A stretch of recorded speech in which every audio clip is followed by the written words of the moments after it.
አጃኢብ፣ ጀንካ፣ ማኪያቶ፣ ላጋር፣ አቦተውና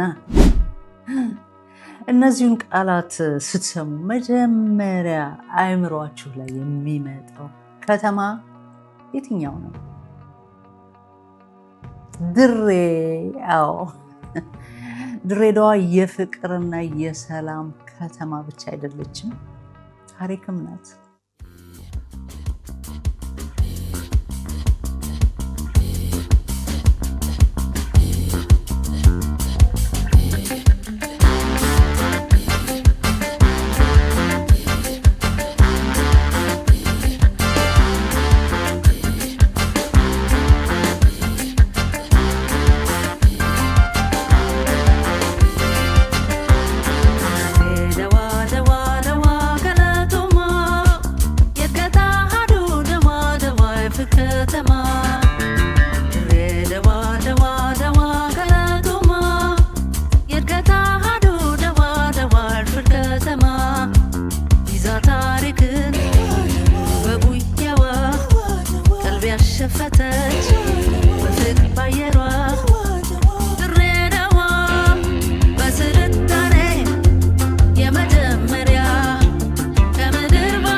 ብዙዎቻችን ድሬዳዋን የምናውቃት በባቡር መስመሯ፣ በሞቃት አየሯ እና በዘመናዊነቷ ነው።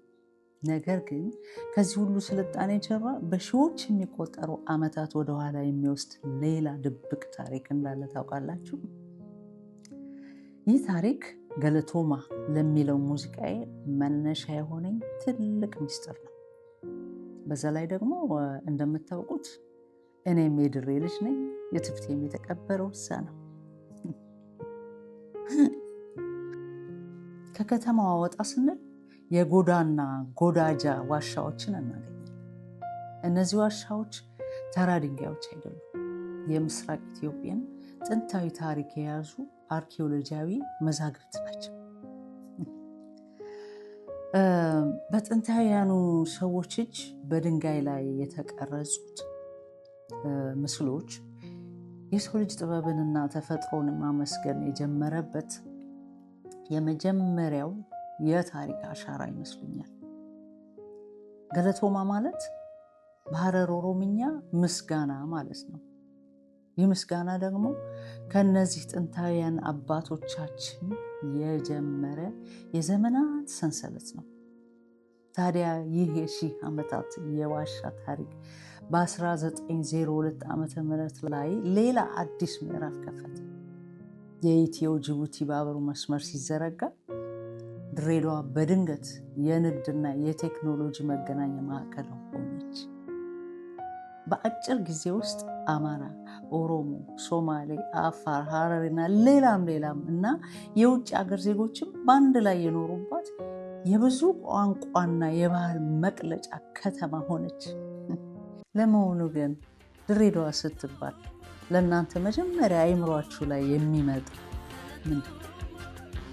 የባቡር ታሪክ፣ ሞቅ ያለ አየሯ ወይስ የህዝቡ ፍቅር? እስቲ የድሬ ትዝታችሁን በኮሜንት አጋሩ። ለማንበብ በጉጉት እጠብቃችኋል። ስለተከታተላችሁኝ ከልብ አመሰግናለሁ። ቻናሌ ሰብስክራይብ ማድረጋችሁን አትርሱ።